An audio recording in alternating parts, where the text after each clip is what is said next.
आप सुन रहे हैं जगत गुरु तत्वदर्शी संत रामपाल जी महाराज द्वारा लिखित पुस्तक जीने की राह का पेज नंबर 133। तब संत गरीबदास जी ने सत्संग करके उस पुण्यात्मा मनी राम जी को बताया कि हे मनी राम जी, आप पाठ करके जनता से धन लेते हो, यह आप पर ऋण बनता है, इसको ब्याज समेत लौटाना पड़ता है। आपको यथार्थ आध्यात्मिक ज्ञान नहीं है, आप कथा पाठ तथा सत्संग करने के अधिकारी भी नहीं हो। आपने लोगों को आकर्षित करने के लिए गले में कंठी यानी एक तुलसी के मनके को डोरे में डालकर गले में डालते हैं, जो वैष्णव पंथ की पहचान होती है, डाल रखी है। एक माला 108 रुद्राक्ष के मणकों की डाल रखी है, जो मंत्र जाप के लिए होती हैं, जिसे संत जन सुमरनी कहते हैं। मस्तिष्क में तिलक लगा कर रखा है, पीले वस्त्र धारण कर रखे हैं। संत गरीबदास जी ने वाणी द्वारा समझाया कि कंठी माला सुमरनी पहरे से क्या होए, ऊपर ढूंढा साध का अंतर राखा खोए। भावार्थ, हे मनी राम जी, ऊपर के दिखावे से तो आप साधु लगते हो, यानी बाहरी आडंबर का तो ढूंढा ठा रखा है। आपकी वेशभूषा को देखकर तो भक्त समाज कटकर मर जाए, परंतु अंदर गुण साधु के बिल्कुल नहीं। लालच के कारण अंतःकरण मलिन बना रखा है, साधुता खो रखी है, यानी संत भाव नहीं है। इसलिए कंठी माला सुमरनी को गले में डालने से साधु नहीं बनता। आत्म कल्याण के लिए पूर्ण संत से दीक्षा लेकर आजीवन मर्यादा में रहकर भक्ति करने से कल्याण होता है। आप पाठ करने के अधिकारी नहीं हो। अधिकारी बिना पाठ करना यजमान के साथ धोखा है। आपके पूर्वज ऋषिजन वास्तव में पंडित थे, विद्वान पुरुष थे, वे ऐसी गलती नहीं करते थे। संत गरीबदास जी ने उदाहरण द्वारा समझाया है कि राजा परीक्षित का उद्धार। जिस समय राजा परीक्षित को ऋषि के श्रापवश तक्षक सर्प ने डसना था, तो राजा परीक्षित जी के उद्धार के लिए श्रीमद् भागवत यानी सुधा सागर की 7 दिन की कथा करनी थी। पृथ्वी के सर्व ऋषियों तथा पंडितों से श्रीमद् भागवत की कथा परीक्षित को सुनाने का आग्रह किया गया। वे वास्तव में पंडित थे, वे परमात्मा के विधान को जानते थे। उनको यह भी पता था कि 7वें दिन परिणाम आएगा। विश्व के बुद्धिजीव व्यक्तियों की दृष्टि 7वें दिन परीक्षित का क्या होगा, इस पर टिकी थी। पृथ्वी के सर्व पंडितों ने श्रीमद् भागवत की कथा सुनाने से मना कर दिया तथा कह दिया कि हम अधिकारी नहीं हैं, हम किसी के मानव जीवन के साथ खिलवाड़ करके पाप के भागी नहीं बनेंगे। जिस वेद व्यास जी ने श्रीमद् भागवत को लिखा था, उसने भी कथा सुनाने से इनकार कर दिया। सब ऋषियों ने बताया कि स्वर्ग से ऋषि सुखदेव जी को इस कार्य के लिए बुलाया जाए, वे कथा सुनाने के अधिकारी हैं। राजा परीक्षित के लिए स्वर्ग से सुखदेव ऋषि को बुलाया गया। कुछ समय नरक भोग कर युधिष्ठिर स्वर्ग में पुण्य फल भोग रहा है। उसने वंश के मोहवश होकर अर्जुन के पौत्र परीक्षित के उद्धार के लिए अपने कुछ पुण्यों को सुखदेव यानी शुकदेव ऋषि को दान दिया। उस पुण्यों की कीमत से श्री शुकदेव ऋषि जी विमान में बैठकर पृथ्वी पर परीक्षित राजा को श्रीमद् भागवत की कथा सुनाने आए। 7 दिन कथा सुनाकर परीक्षित का राज तथा परिवार से मोह समाप्त किया। तक्षक सर्प ने परीक्षित को कथा के दौरान ही डसा। उसी समय राजा की मृत्यु हो गई, परंतु कथा सुनने से परीक्षित का ध्यान संसार से हटकर स्वर्ग के सुख में लीन था। राजा के पद पर रहते हुए परीक्षित जी ने बड़े बड़े धर्म यज्ञ किए थे, जिस कारण से उनके पुण्यों का ढेर लगा था।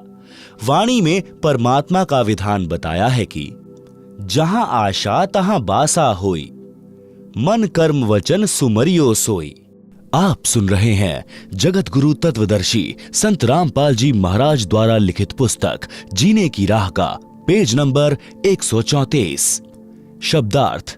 गीता अध्याय 8 श्लोक 6 में भी यही प्रमाण है कि हे भारत, परमात्मा का विधान है कि जो अंत समय में जिसमें भाव यानी आस्था रखकर स्मरण करता है, वह उसी को प्राप्त होता है। इसी विधानानुसार राजा परीक्षित का जीव स्थूल शरीर त्याग कर यानी जो सर्प विष से मर गया था, सूक्ष्म शरीर युक्त शुकदेव ऋषि के साथ विमान में बैठकर स्वर्ग में चला गया। संत गरीबदास जी गांव छुड़ानी, जिला झज्जर ने मणिराम जी को बताया कि शुकदेव ऋषि के द्वारा सुनाई कथा से राजा परीक्षित का मन संसार से हटकर स्वर्ग की प्राप्ति के लिए प्रेरित हो गया था, जिस कारण से मृत्यु के उपरांत उस जन्म में राज के दौरान किए गए पुण्यों के फलस्वरूप स्वर्ग चला गया। जन्म मरण का चक्र अभी शेष है।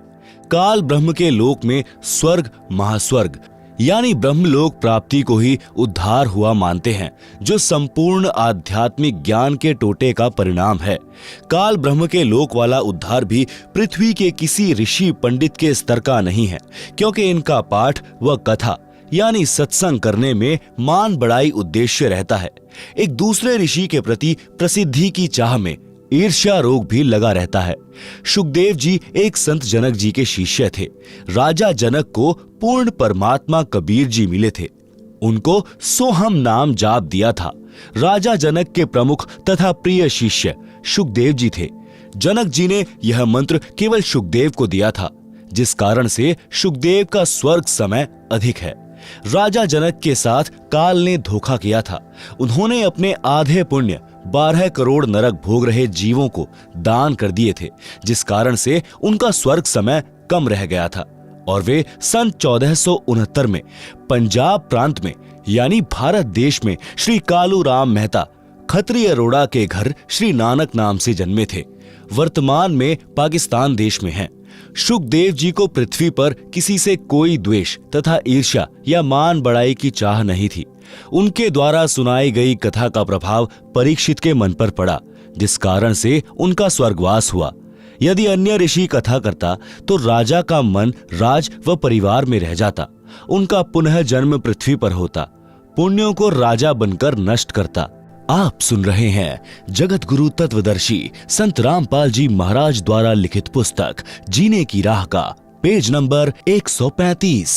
संत गरीबदास जी ने बताया कि हे मणिराम, जब तक जीव का जन्म मरण समाप्त नहीं होता तो उसको परम शांति नहीं होती। फिर राजा बनकर राज की हानि लाभ की आग में जलता है, निर्धन बनकर कष्ट उठाता है, फिर पशु पक्षी आदि आदि के शरीरों में कष्ट उठाता है। आप श्री विष्णु उर्फ श्री कृष्ण जी के भक्त हो। वैष्णव साधु श्री विष्णु जी को इष्ट रूप में मानते हैं। आप यह भी मानते हो कि श्री कृष्ण यानी श्री विष्णु जी ने श्रीमद् भगवद गीता का ज्ञान अर्जुन को सुनाया। गीता ज्ञान सुनाने वाला गीता अध्याय 18 श्लोक 62 में स्पष्ट करता है कि मेरे से अन्य कोई परम ईश्वर है। हे भारत, तू सर्वभाव से उस परमेश्वर की शरण में जा। उस परमेश्वर की कृपा से ही तू परम शांति को तथा सनातन परम धाम यानी सत्य लोक को प्राप्त होगा। गीता अध्याय 7 श्लोक 29 में गीता ज्ञान दाता ने बताया है कि जो साधक जरा यानी वृद्धा अवस्था तथा मरण यानी मृत्यु से छुटकारा यानी मोक्ष प्राप्ति के लिए प्रयत्नशील है, काल लोक के राज्य तथा स्वर्ग महास्वर्ग तक की इच्छा नहीं रखते, वे तत् ब्रह्म से संपूर्ण अध्यात्म से तथा सर्व कर्मों से परिचित हैं। गीता अध्याय 8 श्लोक 1 में अर्जुन ने गीता ज्ञान देने वाले से प्रश्न किया कि जिस तत्व ब्रह्म के विषय में अध्याय 7 के श्लोक 29 में कहा है कि वह तत्व ब्रह्म क्या है, इसका उत्तर गीता ज्ञान दाता ने गीता अध्याय 8 के श्लोक 3 में दिया है। बताया है कि वह परम अक्षर ब्रह्म है। गीता अध्याय 8 के ही श्लोक 5 तथा 7 में गीता ज्ञान दाता ने अपनी भक्ति करने को कहा है, जिससे मेरी प्राप्ति होगी, और गीता के अध्याय 8 के श्लोक 8, 9, 10 में उस अपने से अन्य परम अक्षर ब्रह्म की भक्ति करने को कहा है, जिससे उसकी प्राप्ति होती है। गीता अध्याय 2 श्लोक 12, अध्याय 4 श्लोक 5, अध्याय 10 श्लोक 2 में गीता ज्ञान बोलने वाले ने बताया है कि हे अर्जुन, तेरे और मेरे बहुत जन्म हो चुके हैं, आगे भी होते रहेंगे। गीता अध्याय 2 श्लोक 17 में जो अविनाशी परमात्मा कहा है तथा अध्याय 15 श्लोक 16-17 में 3 पुरुष यानी प्रभु बताए हैं। श्लोक 16 में शर पुरुष तथा अक्षर पुरुष का वर्णन है, दोनों नाशवान बताए हैं। फिर अध्याय 15 श्लोक 17 में अविनाशी परम अक्षर ब्रह्म की जानकारी बताई है। वह उत्तम पुरुष यानी सर्वश्रेष्ठ परमात्मा कहा है, वही तीनों लोकों का पालन पोषण करता है, वास्तव में अविनाशी है। गीता अध्याय 15 श्लोक 4 में गीता ज्ञान देने वाले ने स्पष्ट किया है कि तत्वदर्शी संत मिलने के पश्चात परमेश्वर के उस परम पद की खोज करनी चाहिए, जहां जाने के पश्चात फिर लौटकर साधक संसार में कभी नहीं आते। उस परमात्मा की ही भक्ति करनी चाहिए जिससे संसार रूपी वृक्ष की प्रवृत्ति विस्तार को प्राप्त हुई है, यानी जिस परमात्मा ने विश्व की रचना की है। गीता का उल्लेख समाप्त। संत गरीबदास जी ने मणिराम को बताया कि परम अक्षर ब्रह्म यानी तत् ब्रह्म की भक्ति मेरे यानी संत गरीबदास जी के पास है। यदि आप जी को पूर्ण मोक्ष करवाना है तो दीक्षा लो और कल्याण करवा लो। मणिराम जी को गीता के सर्व श्लोक कंठस्थ थे, तुरंत समझ गए और दीक्षा लेकर पाखंड त्याग कर कल्याण करवाया। आप सुन रहे हैं जगत गुरु तत्वदर्शी संत रामपाल जी महाराज द्वारा लिखित पुस्तक जीने की राह का पेज नंबर 136। पंडित की परिभाषा। पंडित कहते हैं विद्वान को। मेरे पूज्य गुरुजी ब्राह्मण जाति में गांव बड़ा पैंतावास, तहसील चरखी, दादरी, जिला भिवानी, हरियाणा में जन्मे थे। वे अपने आप को कभी पंडित नहीं कहते थे। मेरे दादा गुरुजी यानी मेरे गुरुजी के गुरुजी गांव छावला, दिल्ली में नजफगढ़ के पास के जाट थे। वे छोटी आयु में ही संत गंगेश्वरानंद जी के सत्संग से प्रभावित होकर उनके साथ हरिद्वार चले गए थे। संत गंगेश्वरानंद जी ने उनको काशी विद्यापीठ में पढ़ने के लिए छोड़ा। वे तीक्ष्ण बुद्धि के धनी थे। 4 विषयों में आचार्य की डिग्री प्राप्त की, जिस कारण से जाट होते हुए भी पंडित चिदानंद जी के नाम से पुकारे जाते थे। गांव गोपालपुर, तहसील खरखोदा, जिला सोनीपत, प्रांत हरियाणा में उनका आश्रम है। उस बोर्ड पर लगा है पंडित चिदानंद जी। गरीबदासी आश्रम, गोपालपुर। उनका नाम चिदानंद जी था। कोई ब्राह्मण भाई दुख ना माने, इसलिए पंडित की परिभाषा बताना अनिवार्य था, सो बताई है। सुदामा जी पंडित थे। सुदामा जी ब्राह्मण कुल में जन्मे थे। निर्धनता चरम पर थी। कई बार बच्चे भी भूखे सो जाते थे। सुदामा जी की धर्मपत्नी को पता था कि द्वारिका के राजा श्री कृष्ण जी के साथ सुदामा जी की अच्छी मित्रता रही है। पत्नी ने बहुत बार कहा कि आप अपने राजा मित्र कृष्ण से कुछ धन मांग लाओ। सुदामा जी कहते थे कि पंडित का काम मांगना नहीं होता, परमात्मा के विधान को समझकर उसके अनुकूल जीवन यापन करना होता है। गरीबदास जी ने भी कहा है कि नट पेरना कांजर सांसी, मांगत है भटियारे, जिनकी भक्ति में लौ लागी, वो मोती देत उधारे। जो मांगे सो भड़ुआ कहिए, दर दर फिरे अज्ञानी, जोगी जोग संपूर्ण जाका, मांग न पीवे पानी। शब्दार्थ। नट, ये लोग जनता में कुछ खेल दिखाते थे, जैसे लंबे बांस को बिना पृथ्वी में गाड़े उसके ऊपर चढ़ना, जो अनोखा व कठिन कार्य होता था। उस खेल के समापन पर कटोरा लेकर तमाशा यानी खेल देखने के लिए उपस्थित भीड़ से रुपए पैसे मांगते थे। इसी प्रकार अन्य जाति के व्यक्ति कंजर, सांसी, भटियारे अपनी कला दिखाकर रुपए या कनक यानी गेहूं, बाजरा, चना मांगते थे। यदि योगी यानी साधक भी ऐसी सिद्धियों का प्रदर्शन करके रुपए व कणक इकट्ठे करता है तो उसकी सत्य साधना नहीं है। यदि सत्य साधक होता, शिष्यों को आशीर्वाद रूपी मोती देकर धनी बनाता है, जो साधक के भाग्य से अलग अपनी ओर से उधार रूप में होता है। यदि संत दर दर पर जाकर मांगता फिरता है तो वह ज्ञानी है, उसके पास शास्त्र अनुसार साधना नहीं, वह संत नहीं भड़वा है। भड़वा का अर्थ यहाँ पर बेशर्म है। जोगी यानी साधक की भक्ति संपूर्ण उसकी मानी जाती है जो किसी से कुछ नहीं मांगे। उसके उदाहरण में कहा है कि वह साधक और वस्तु तो छोड़ो, पानी भी मांग कर नहीं पीता।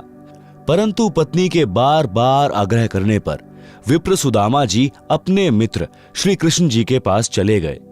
श्री कृष्ण जी ने उनका विशेष सत्कार किया। मुट्ठी भर चावल साथ लेकर गए थे, जो श्री कृष्ण जी ने चाव के साथ खाए, चरण तक धोए और कुशल मंगल पूछा तो पंडित सुदामा जी ने कहा कि हे भगवान, मुझे किसी वस्तु की आवश्यकता नहीं है, आपकी कृपा से ठीक निर्वाह हो रहा है। एक सप्ताह श्री कृष्ण जी के पास रुककर सुदामा जी घर को चल पड़े। एक बार भी नहीं कहा कि कुछ धन दे दो।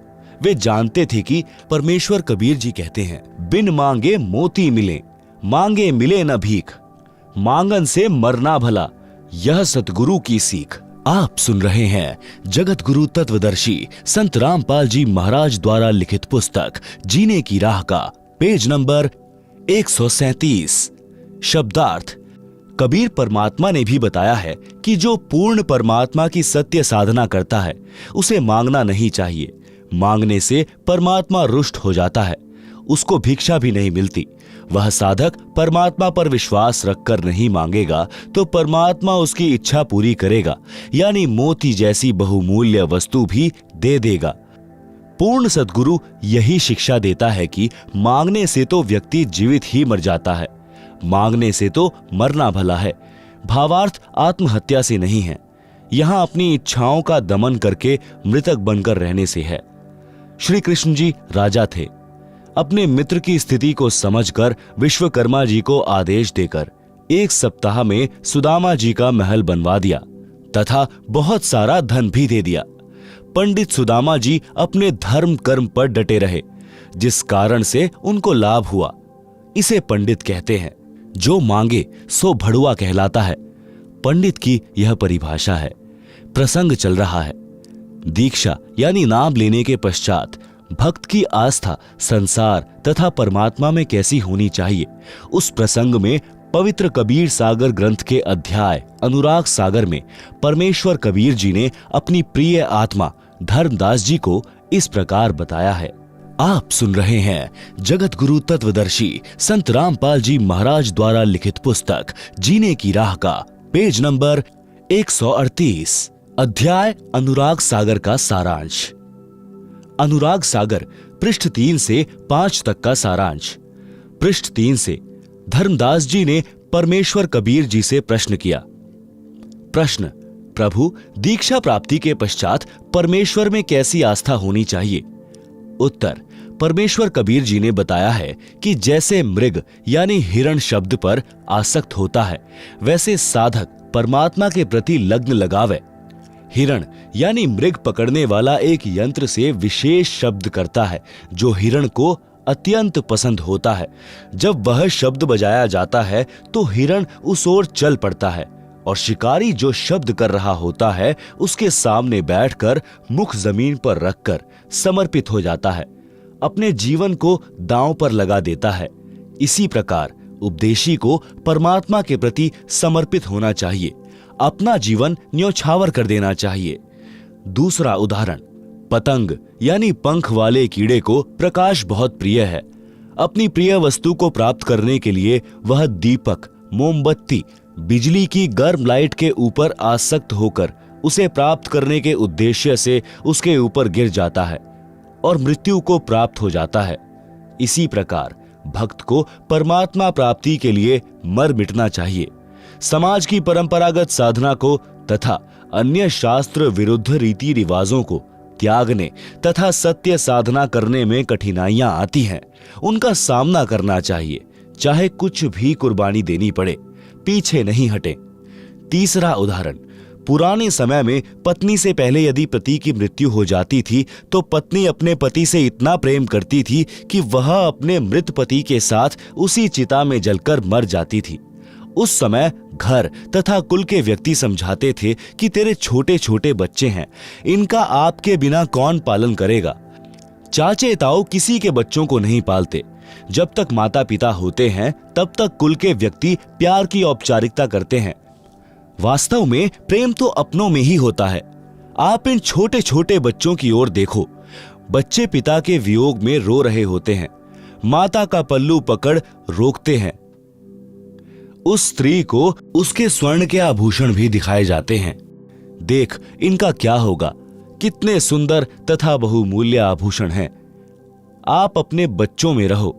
परंतु वह स्त्री प्रेमवश होकर उसी चिता में जिंदा जलकर मर जाती थी। पीछे कदम नहीं हटाती थी। पहले तो इस प्रकार सती होती थी, कोई एक दो ही होती थी।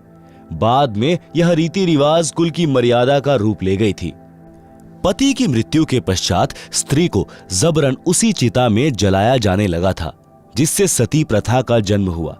बाद में यह संघर्ष के पश्चात समाप्त हो गई। आप सुन रहे हैं जगत गुरु तत्वदर्शी संत रामपाल जी महाराज द्वारा लिखित पुस्तक जीने की राह का पेज नंबर 139। इस कथा का सारांश है कि जैसे एक पत्नी अपने पति के वैराग्य में जिंदा जलकर मर जाती है, मुख से राम राम कहकर चिता में जल जाती है। जगत में जीवन दिन चार का, कोई सदा नहीं रहे, यह विचार पति संग चाली, कोई कुछ कहे। शब्दार्थ: बहुत पुराने समय में स्त्री अपने मृत पति के साथ जलकर मर जाती थी। उस समय उसकी आस्था अपने पति के अतिरिक्त किसी धन संपत्ति, बालकों या आभूषण में नहीं रहती थी। यह विचार करती थी कि संसार में आज नहीं तो कुछ दिन बाद मृत्यु होगी। संसार के व्यक्ति कुछ भी कहें, वह किसी की परवाह नहीं करती थी। इस तरह का विचार करके वह स्त्री अपने पति के साथ जलकर मरती थी। यह कुरीति थी, परंतु उस समय बहुत महत्व माना जाता था। अब शिक्षित समाज ने इस कुरीति व जुल्म का अंत कर दिया है। भक्ति में दृढ़ता उत्पन्न करने के लिए यह उदाहरण सटीक है कि भक्त को भी ऐसी आस्था परमात्मा प्राप्ति के लिए बनानी चाहिए। संसार के व्यक्तियों की सांसारिक बातों पर ध्यान न देकर अपने उद्देश्य की सफलता के लिए दृढ़ता से भक्ति करें, मर्यादा का पालन करें। नीचे की वाणियों में यही समझाया है कि भक्त सत्पुरुष की प्राप्ति के लिए ऐसे ही लगन लगाएं, संसार के नाते संपत्ति को भूल जाएं और केवल परमात्मा में ध्यान लगाएं। हे धर्मदास, इसी प्रकार भक्त का विचार होना चाहिए। ऐसे ही जो सत्पुरुष लौलावे, कुल परिवार सब बिसरावे, नारी सुत का मोह न आने, जगत रू जीवन स्वप्न कर जाने।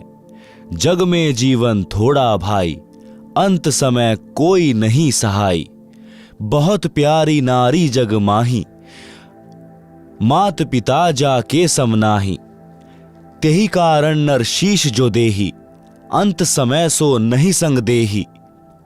चाहे कोई जले पति के संगा, फिर दोनों बने कीट पतंगा। फिर पशु पक्षी जन्म पावे, बिन सतगुरु दुख कौन मिटावे। ऐसी नारी बहु तेरी भाई, पति मरे तब रूधन मचाई। काम पूर्ति की हानि विचारे, दिन 13 ऐसे पुकारे। निज स्वार्थ को रोदन करही, तुरंत ही खसम दूसरों करही। सुत परिजन धन स्वप्न स्नेही, सत्य नाम गहु निज मति एही। स्वतन संप्रिय और न आना, सो भी संग नहीं चलत निदाना। ऐसा कोई ना दिख भाई, अंत समय में होए सहाय। आदि अंत का सखा भुलाया, झूठे जगन्नाथों में फिरे उमाया। अंत समय जमदूत गला दबावे, ता समय कहो कौन छुड़ावे। सतगुरु है एक छुड़ावन हारा, निश्चय कर मानहु कहा हमारा। काल को जीत हंस ले जाही, अविचल देश जहां पुरुष रहा ही। जहां जाए सुख होए अपारा, बहुर न आवे इस संसारा। ऐसा दृढ़ मता कराही, जैसे सूरा लेत लड़ाई। टूक टूक हो मरे रण के माही, पूठा कदम कबहु हटावे नाही। जैसे सती पति संग जरही, ऐसा दृढ़ निश्चय जो करही। साहेब मिले जग कीर्ति होई, विश्वास कर देखो कोई। हम है राह बतावन हारा, माने बचन भव उतरे पारा। छल कपट हम नहीं कराही, निस्वार्थ परमार्थ करें भाई। जीव एक जो शरण पुरुष की जावे, प्रचारक को घना पुण्य पावे। कोटि धेनु जो कटत बचाई, एता धर्म मिले प्रचारक ताही। लावे गुरु शरण दीक्षा दिलावे, आपा ना थापे सब कुछ गुरु को बतावे। जो कोई प्रचारक गुरु बनी बैठे, परमात्मा रूठे काल कान एठे। लाख 28 झूठे गुरु रोवे, पड़े नरक में ना सुख सोवे। अब कहे हैं भूल भई भारी, हे सतगुरु सुध लेवो हमारी। बोए बबूल आम कहां खाई, कोटि जीवन को नरक पठाई। ऐसी गलती ना करहूं सुजाना, सत्य वचन मानो प्रमाना। आप सुन रहे हैं जगत गुरु तत्वदर्शी संत रामपाल जी महाराज द्वारा लिखित पुस्तक जीने की राह का पेज नंबर 140। शब्दार्थ। उपरोक्त वाणियों का भावार्थ है कि जब लड़का युवा होता है तो उसका विवाह हो जाता है। विवाह के पश्चात माता पिता से भी अधिक लगाव अपनी पत्नी में हो जाता है। फिर बच्चों से ममता हो जाती है। यदि पति की मृत्यु हो जाती है तो पत्नी साथ नहीं जाती। कुछ समय पश्चात यानी 13वीं क्रिया के पश्चात छोटे बड़े पति के भाई के साथ सगाई विवाह कर लेती है। पति को पूर्ण रूप से भूल जाती है। यदि कोई अपने पति के साथ जल मरती है तो अगले जन्म में पक्षी या पशु योनि में दोनों भटक रहे होंगे। जिस पत्नी के लिए पुरुष अपनी गर्दन तक कटा लेता है, यदि कोई किसी की पत्नी को बुरी नजर से देखता है, मना करने पर भी नहीं मानता है, तो पति अपनी पत्नी के लिए लड़ मरता है। फिर वही पत्नी पति की मृत्यु के उपरांत अन्य पुरुष से मिल जाती है। यह भले ही समय की आवश्यकता है, परंतु भक्त के लिए ठोस शिक्षा है। इसी प्रकार किसी व्यक्ति की पत्नी की मृत्यु हो जाती है तो वह कुछ समय उपरांत दूसरी पत्नी ले आता है। पत्नी अपने पति के लिए अपना घर, भाई बहन, माता पिता त्याग कर चली आती है, परंतु पत्नी की मृत्यु के उपरांत स्वार्थ के कारण रोता है। परंतु जब अन्य व्यक्ति विवाह के लिए कहते हैं तो सब भूलकर तैयार हो जाता है। भावार्थ है कि सब स्वार्थ का नाता है। इसलिए सत्य भक्ति करके उस सत्य लोक में चलो जहां पर जरा यानी वृद्धावस्था तथा मरण यानी मृत्यु नहीं है। आगे चेतावनी दी है कि हे भक्त, अपने शरीर के समान इंसान को कुछ भी प्रिय नहीं होता।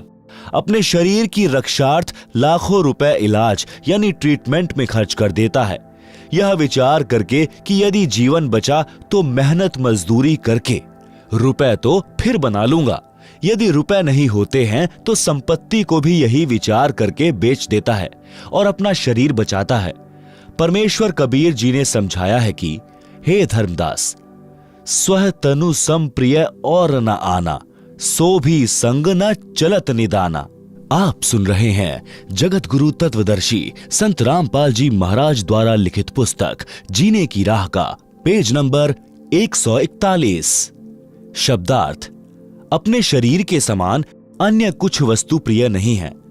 वह शरीर भी आपके साथ नहीं जाएगा। फिर अन्य कौन सी वस्तु को तू अपना मानकर भूले और भगवान भूले फिर रहे हो। सर्व संपत्ति तथा परिजन एक स्वप्न जैसा साथ है। कबीर परमेश्वर जी ने कहा है कि मेरी अपनी राय यह है कि पूर्ण संत से सत्य नाम यानी सत्य साधना का मंत्र लेकर अपने जीव का कल्याण कराओ, और जब तक आप स्वप्न यानी संसार में हैं तब तक स्वप्न देखते हुए पूर्ण संत की शरण में जाकर सच्चा नाम प्राप्त करके अपना मोक्ष कराओ। सर्व प्राणी जीवन रूपी रेलगाड़ी यानी ट्रेन में सफर कर रहे हैं। जिस डिब्बे यानी कंपार्टमेंट में बैठे हो वह आपका नगर है। जिस सीट पर बैठे हो वह आपका परिवार है। जिसकी यात्रा पूरी हो जाएगी वे अपने अपने स्टेशन पर उतर जाएंगे। यही दशा इस संसार की है। जैसे यात्रियों को मालूम होता है कि हम कुछ देर के साथी हैं, सभ्य व्यक्ति उस सफर में प्यार से रहते हैं, एक दूसरे का सहयोग करते हैं। इसी प्रकार हमने अपने स्वप्न वाले मानव जीवन के समय को व्यतीत करना है। स्वप्न टूटेगा यानी शरीर छूटेगा तो पता चलेगा यह क्या था। वह परिवार तथा संपत्ति कहाँ है जिसको संग्रह करने में अनमोल जीवन नष्ट कर दिया। संसार के अंदर परमात्मा के अतिरिक्त ऐसा कोई नहीं है जो मृत्यु के समय में यम के दूत कंठ को बंद करेंगे। उस समय आपकी सहायता करें। परमेश्वर उसी की मदद करता है जिसने पूर्ण संत से दीक्षा ले रखी होगी। परमेश्वर उस सतगुरु के रूप में उपदेशी की सहायता करता है। इसलिए सतगुरु जी की शरण में आने के पश्चात ज्ञानवान साधक परमेश्वर में ऐसी लग्न लगाएं जैसी मृग, पतंग, सती, शूरवीर लगाते हैं। अपने उद्देश्य से पीछे नहीं हटते। शूरवीर टुकड़े टुकड़े होकर पृथ्वी पर गिर जाना बेहतर मानते हैं, पीछे कदम नहीं हटाते। पुराणों में तथा श्रीमद् भगवद गीता अध्याय 2 श्लोक 38 में कहा है कि अर्जुन, यदि सैनिक युद्ध में मारा जाता है तो स्वर्ग में सुख प्राप्त करता है। भक्त भक्ति मार्ग में संघर्ष करते हुए भक्ति करके शरीर त्याग जाता है तो सतलोक सुख सागर में सदा के लिए सुखी हो जाता है। जन्म मरण का संकट सदा के लिए समाप्त हो जाता है। जैसे हमारा जन्म पृथ्वी पर हुआ, हमारे को ज्ञान नहीं था कि हम किसके घर पुत्र या पुत्री रूप में जन्म लेंगे। फिर हमारे को नहीं पता था कि हमारा विवाह संयोग किसके साथ होगा। यह भी ज्ञान नहीं था कि हमारे घर बेटा जन्म लेगा या बेटी। यह सब पूर्व जन्म के संस्कार वश होता चला गया। आपस में कितना प्यार तथा अपनापन बन गया। सदा साथ रहने की इच्छा रहती है, कोई ना मरे, यह कामना करते रहते हैं। इस काल ब्रह्म के लोक में कोई सदा नहीं रहेगा। एक एक करके पहले पीछे सब मरते जाएंगे। सारे जीवन में जो संपत्ति इकट्ठी की थी वह यही रह जाएगी। जीव खाली हाथ जाएगा। परंतु जो पूर्ण संत के सच्चे नाम की दीक्षा लेकर साधना करेगा वह सत्य लोक चला जाएगा। वहां पर ऐसे ही जन्म होगा जैसे पृथ्वी पर होता है। उसी प्रकार परिवार बनता चला जाएगा। वहां पर कोई कर्म नहीं करना पड़ता। सर्व खाद्य पदार्थ प्रचुर मात्रा में सत्यलोक में है। सदाबहार पेड़ पौधे, फुलवाड़ी, मेवा यानी काजू, किशमिश, मनुखा, दाख आदि दूधों के समुद्र यानी क्षीर समुद्र हैं। सतलोक में वृद्ध अवस्था नहीं है, मृत्यु भी नहीं है। इसको अक्षय मोक्ष कहते हैं, पूर्ण मुक्ति कहते हैं, जो गीता अध्याय 18 श्लोक 62 में तथा अध्याय 15 श्लोक 4 में कहा है। तथा जिस सिद्धि मोक्ष शक्ति को नैष्कर्म्य सिद्धि कहा है, जिसका वर्णन गीता अध्याय 3 श्लोक 4, अध्याय 18 श्लोक 49 से 62 में है। इस काल ब्रह्म यानी ज्योति निरंजन के 21 ब्रह्मांडों के क्षेत्र में सर्व प्राणी कर्म करके ही आहार प्राप्ति करते हैं। सत्यलोक में ऐसा नहीं है। वहां बिना कर्म किए सर्व सुख पदार्थ प्राप्त होते हैं। जैसे बाग में फलों से लदबद वृक्ष तथा बेल होते हैं, फल तोड़ो और खाओ। सर्व प्रकार का अनाज भी ऐसे ही उगा रहता है। सदा बहार हैं, जो इच्छा है बनाओ और खाओ। वहां पर खाना बनाना नहीं पड़ता। भोजनालय में रखो जो खाना चाहते हो, अपने आप तैयार हो जाता है। यह सब परमेश्वर की शक्ति से होता है। उस सतलोक यानी शाश्वत स्थान को प्राप्त करने के लिए आप जी को सती तथा शूरमा की तरह कुर्बान होना पड़ेगा। भावार्थ है कि अपने उद्देश्य यानी पूर्ण मोक्ष प्राप्ति के लक्ष्य को प्राप्त करने के लिए संसार के सर्व लोभ लाभ त्यागने पड़े तो विचारने की आवश्यकता नहीं है। तुरंत छोड़ो और अपने स्मरण ध्यान में मगन रहो। यदि सतगुरु की शरण ग्रहण नहीं की तो जिस समय अंत समय आएगा तब भक्तिहीन प्राणी के कंठ को यमदूत बंद करते हैं। उन यमदूतों से परिवार का कोई व्यक्ति नहीं छुड़वा सकता। केवल सतगुरु जी उस आपत्ति के समय सहायता करते हैं।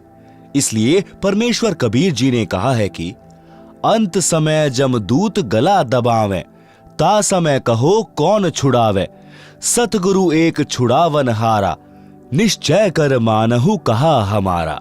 आप सुन रहे हैं जगत गुरु तत्वदर्शी संत रामपाल जी महाराज द्वारा लिखित पुस्तक जीने की राह का पेज नंबर 142। शब्दार्थ ऊपर कर दिया है।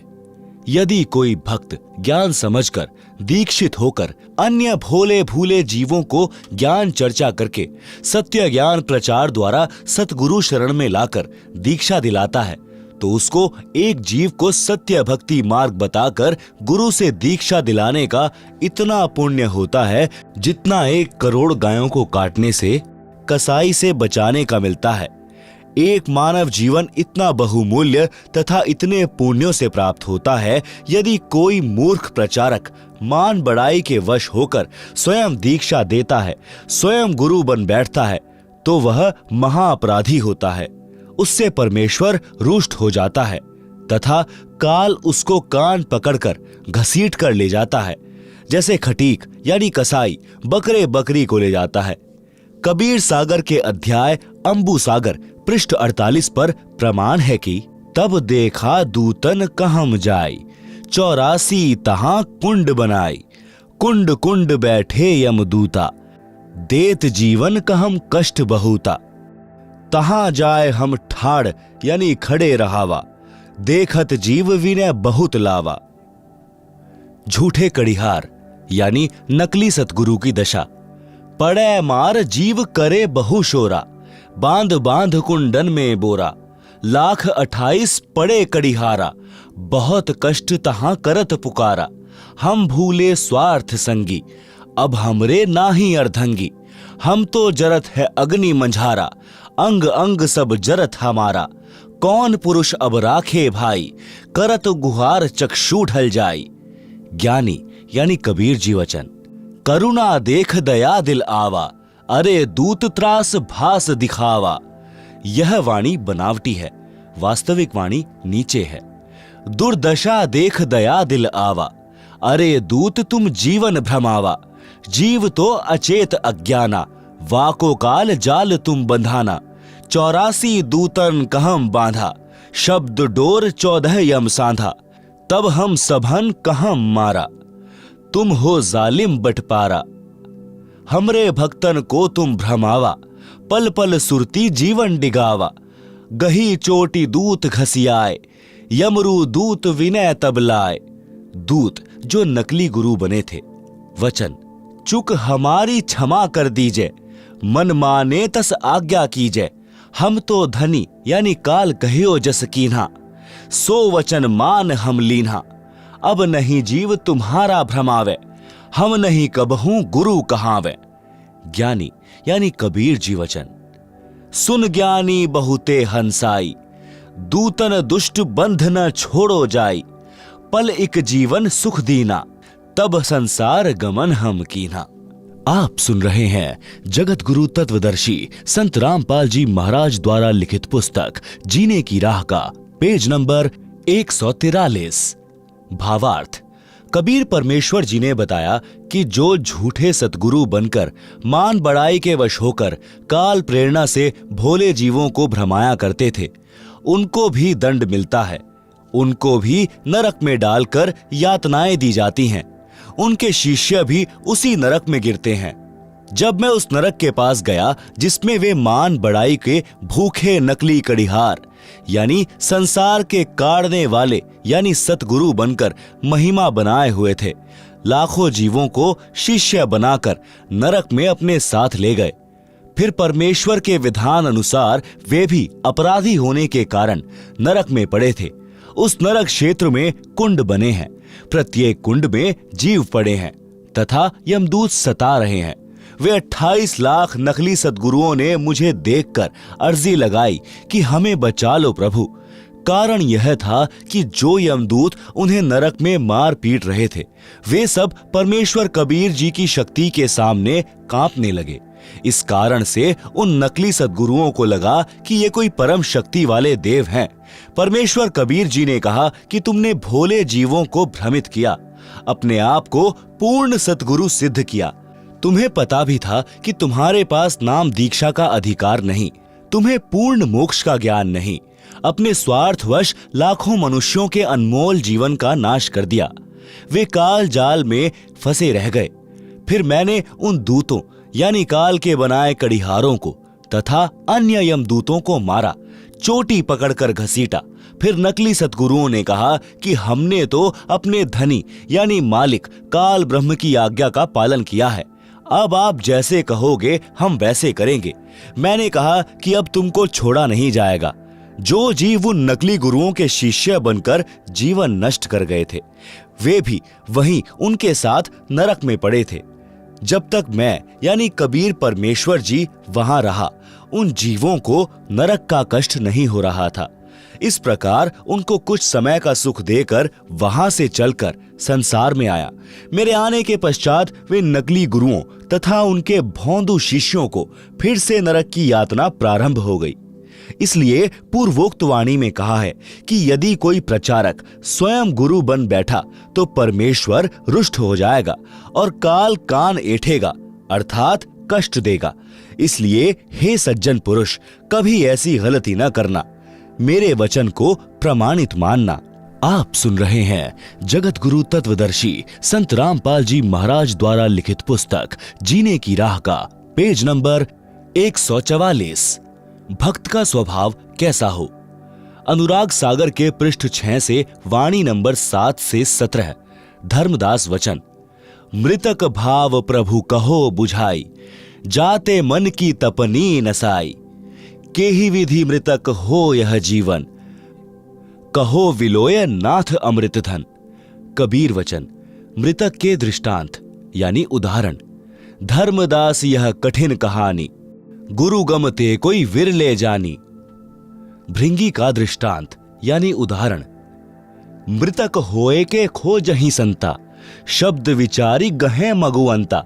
जैसे भृंग कीट के पासा, कीट गहो भृंग शब्द की आशा। शब्द घात करते ही मह डारे, भृंगी शब्द कीट जो धारे। तब ले गो भृंगी निज गेहा, स्वाति देह कीन्हो समदेहा। भृंगी शब्द कीट जो माना, वरण फेर आपन कर जाना। बिरला कीट जो होए सुखदाई, प्रथम आवाज गहे चितलाई। कोई दूजे कोई तीजे माने, तन मन रहित शब्द हित जाने। भृंगी शब्द कीट ना गहई, तै पुनि कीट आसरे रहई। एक दिन कीट गहे सी भृंग भाषा, वरण बदले पूर्व आशा। आप सुन रहे हैं जगत गुरु तत्वदर्शी संत रामपाल जी महाराज द्वारा लिखित पुस्तक जीने की राह का पेज नंबर 145, मृतक के और दृष्टांत। अनुराग सागर के पृष्ठ 7 से वाणी नंबर 7 से 20। सुनहु संत यह मृतक सुभाव, बिरला जीव पीव मगधाऊ। और सुनहु मृतक का भेवा, मृतक होए सतगुरु पद सेवा। मृतक छोह तजय शब्द उर्धारे, छोह तजय तो जीव उबारे। पृथ्वी का दृष्टांत। जस पृथ्वी के गंजन होई, चित अनुमान गहे गुण सोई। कोई चंदन कोई विष्टा डारे, कोई कोई कृषि अनुसारे। गुण अवगुण तिन सम कर जाना, तज विरोध अधिक सुख माना। उख का दृष्टांत। औरों मृतक भाव सुनि लेहु, निरखी परखी गुरु मगु पगु देहु। जैसे ईख किसान उगावे, रति रति कर देह कटावे। कोल्हू महम पुनि ताही पिरावे, पुनि कडाह में खूब उठावे। निज तनु दाहे गुड़ तब होई, बहुरी ताव दे खांड विलोई। ताहू माही ताव पुनि दीन्हा, चीनी तबे कहावन लीन्हा। चीनी होए बहुरित तन जारा, ताते मिसरी है अनुसारा। मिसरी ते जब कंध कहावा, कहे कबीर सबके मन भावा। यही विधि ते जो शीश करही, गुरु कृपा सहजे भव तरही। भावार्थ। अनुराग सागर पृष्ठ 6 पर लिखी पंक्ति नंबर 7 से 17 तक का भावार्थ है कि धनी धर्मदास जी ने परमेश्वर कबीर जी से विनय पूर्वक प्रश्न किया कि हे प्रभु, मुझे मृतक का स्वभाव समझाओ, कैसा होता है, किस प्रकार जीवित मरना होता है। हे अमर परमात्मा, हे स्वामी, कृपा बिलोय अर्थात निष्कर्ष निकाल कर वह अमृत धन अर्थात अमर होने का मार्ग बताएं। परमेश्वर कबीर वचन। मृतक के दृष्टांत।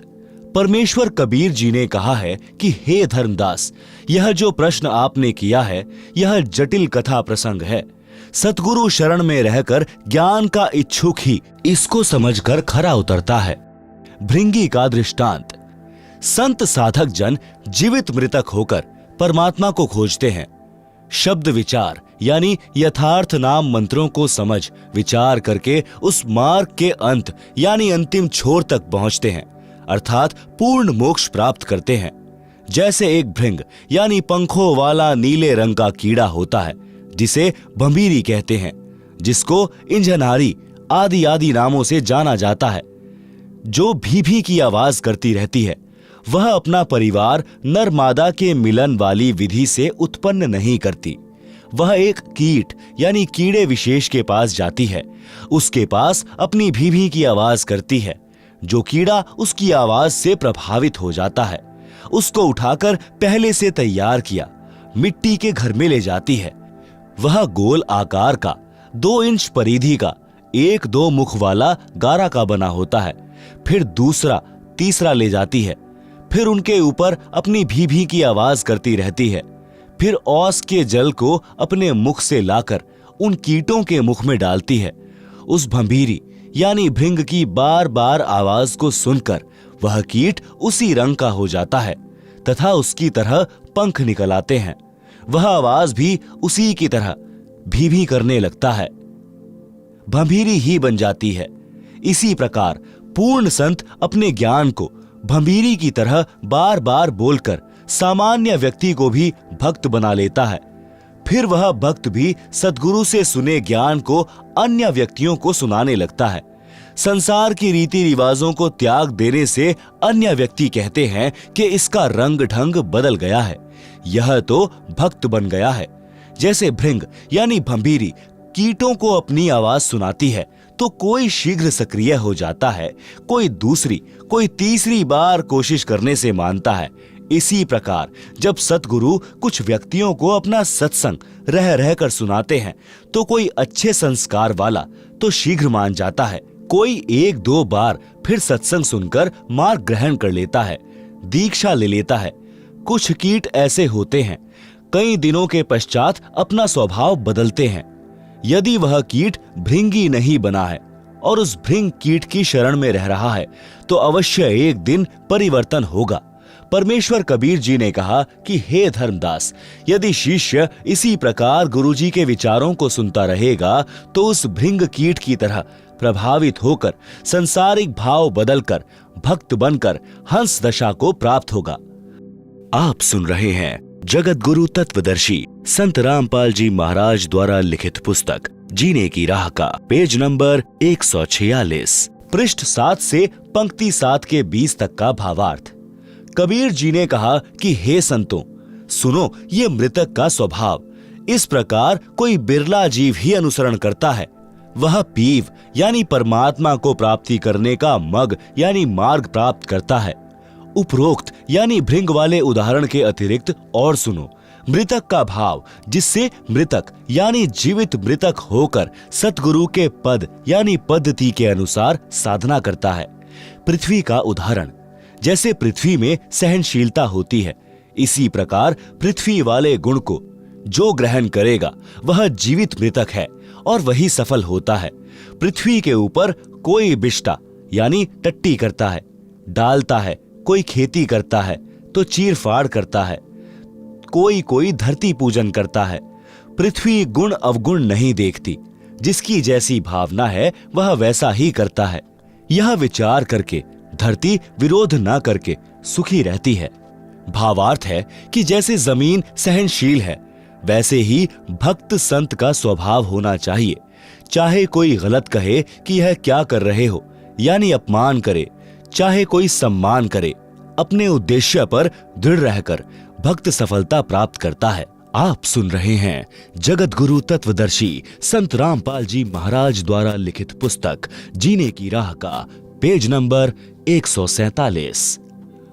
ऊख यानी ईख यानी गन्ने का दृष्टांत।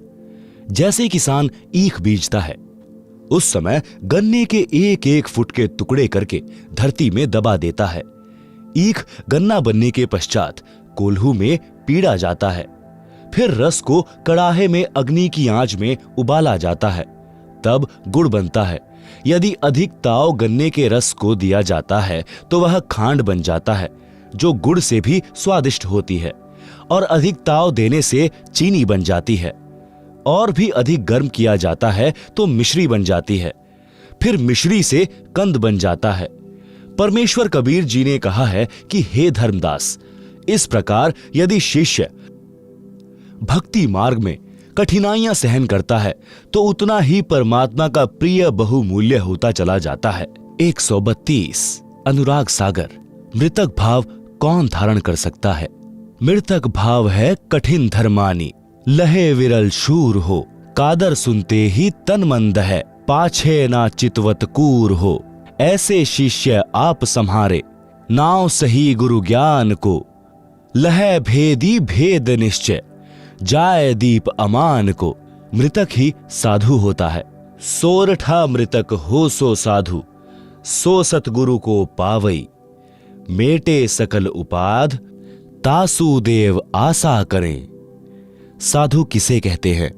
साधु मार्ग कठिन धर्मदासा, रहनी रहे सो साधु सुबासा। पांचों इंद्री सम करी राखे, नाम अमीरस निश दिन चाखे। चक्षु वृषीकरण। प्रथम ही चक्षु इंद्री कह साधे, गुरुगम पंथ नाम अवराधे। सुंदर रूप चक्षु की पूजा, रूप को रूप न भावे दूजा। रूप को रूप ही सम कर जाने, दरस विदेह सदा सुख माने। श्रवण वशीकरण। इंद्री श्रवण वचन शुभ चाहे, उत्कट वचन सुनत चित दाहे। बोल कुबोल दो सह लेख है, हृदय शुद्ध गुरु ज्ञान विषेक है। नासिका वशीकरण। नासिका इंद्री बास अधीना, यही सम राखे संत प्रवीणा। जिह्वा वशीकरण। जिह्वा इंद्री चाहे स्वादा, खट्टा मीठा मधुर सवादा। सहज भाव में जो कुछ आवे, रूखा फीका नहीं विलगावे। जो कोई पंचामृत ले आवे, ताही देख नहीं हरप चढ़ावे। तजे न रूखा साग अलूना, अधिक प्रेम सो पावें दूना। 133 अनुराग सागर। शिरण वशीकरण। इंद्रिय दुष्ट महाअपराधी, कुटिल काम होई विरले साधी। कामिनी रूप काल की खानी, तजहु तासु संग हो गुरु ज्ञानी। काम वशीकरण। जब ही काम उमंग तन आवे, ताही समय जो आप जुगावे। शब्द विदेह सुरत ले राखे, गहिमन मौन नाम रस चाखे। जब निह तत्व में जाए समाई, तब ही काम रहे मुरझाई। काम दे लुटेरा है। काम पर बल अति भयंकर, महादारुण काल हो। सुर देव मुनिगण यक्ष गंधर्व, सब ही किन्ह विलास हो। सब ही लूटे विरल छूटे, गुण निज दृढ़ गहे। गुरु ज्ञान दीप समीप सतगुरु, भेद मार्ग तिल लहे। काम लुटेरे से बचने का उपाय। सोरठा दीपक ज्ञान प्रकाश, भवन उजेरा करी रहो। सतगुरु शब्द विलास, भाज चोर अंजोरा जब। अनल पक्षी का दृष्टांत। गुरु कृपा सो साधु कहावे, अनल पक्ष है लोक सिधावे। धर्मदास यह परखो बानी, अनल पक्ष गम कहो बखानी। अनल पक्ष जो रहे आकाशा, निश दिन रहे पवन की आशा। दृष्टि भाव तिन रति विधि ठानी, यह विधि गर्भ रहे तिहि जानी। अंड प्रकाश कीन्ह पुनि तहवा, निराधार आलम्ब ही जहवा।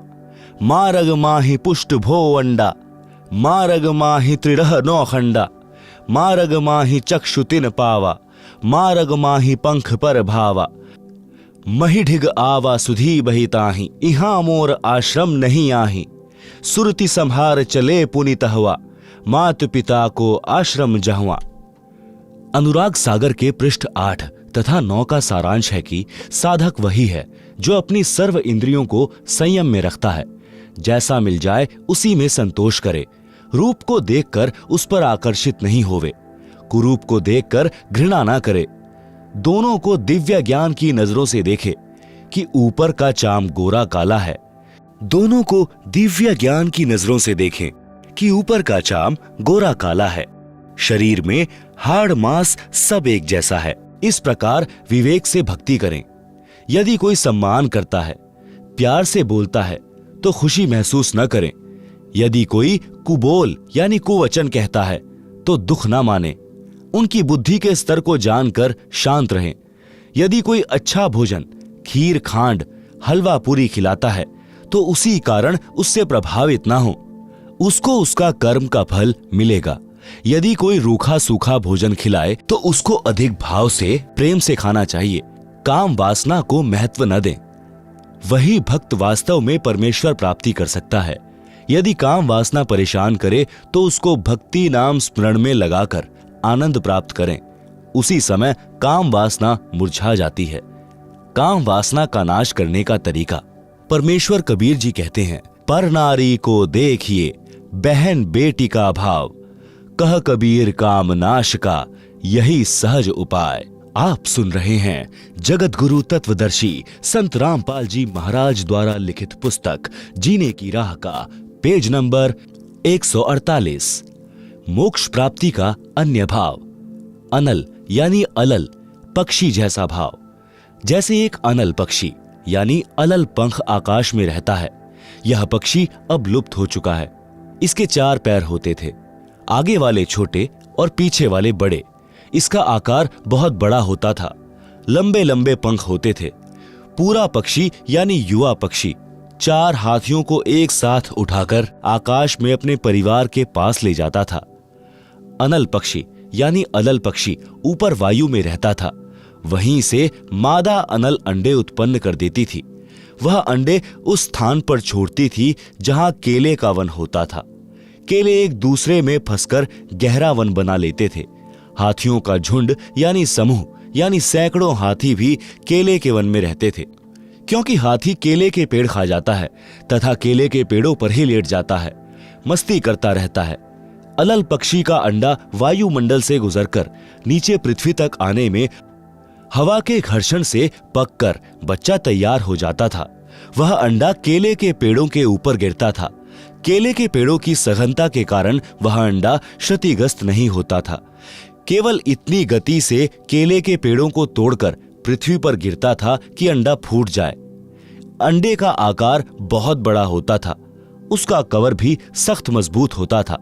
बच्चे के बचाव के लिए अंडे के कवर तथा बच्चे के बीच में गद्देदार पदार्थ होता था, जो पृथ्वी के ऊपर गिरते समय बच्चे को चोट लगने से बचाता था। अनल पक्षी का बच्चा पृथ्वी पर अन्य पक्षियों के बच्चों के साथ रहता था, उनसे मिलकर उड़ता था, परंतु उसकी अंतरात्मा यह मानती थी कि यह मेरा घर परिवार नहीं है, मेरा परिवार तो ऊपर है। मैंने ऊपर अपने परिवार में जाना है, यह मेरा संसार नहीं है। वह जब युवा हो जाता है तो हाथियों के झुंड पर झपट्टा मारता था। 4 हाथियों को चारों पंजों से उठाता था तथा एक हाथी को चोंच से पकड़कर उड़ जाता था, अपने परिवार के पास चला जाता था। साथ में उनके लिए आहार भी ले जाता था। कबीर परमेश्वर जी ने सटीक उदाहरण बताकर भक्त को मार्गदर्शन किया है कि आप इस संसार के स्थायी वासी नहीं हैं, आपको यह छोड़कर जाना है। आपका परिवार ऊपर सत्यलोक में है, आप इस पृथ्वी के ऊपर गिरे हो। तत्व ज्ञान प्राप्त भक्त के मन की दशा उस अनल यानी अलल पक्षी के बच्चे जैसी होनी चाहिए। जब तक सतलोक जाने का समय नहीं आता तो सांसारिक व्यक्तियों के साथ मिलकर शिष्टाचार से रहो।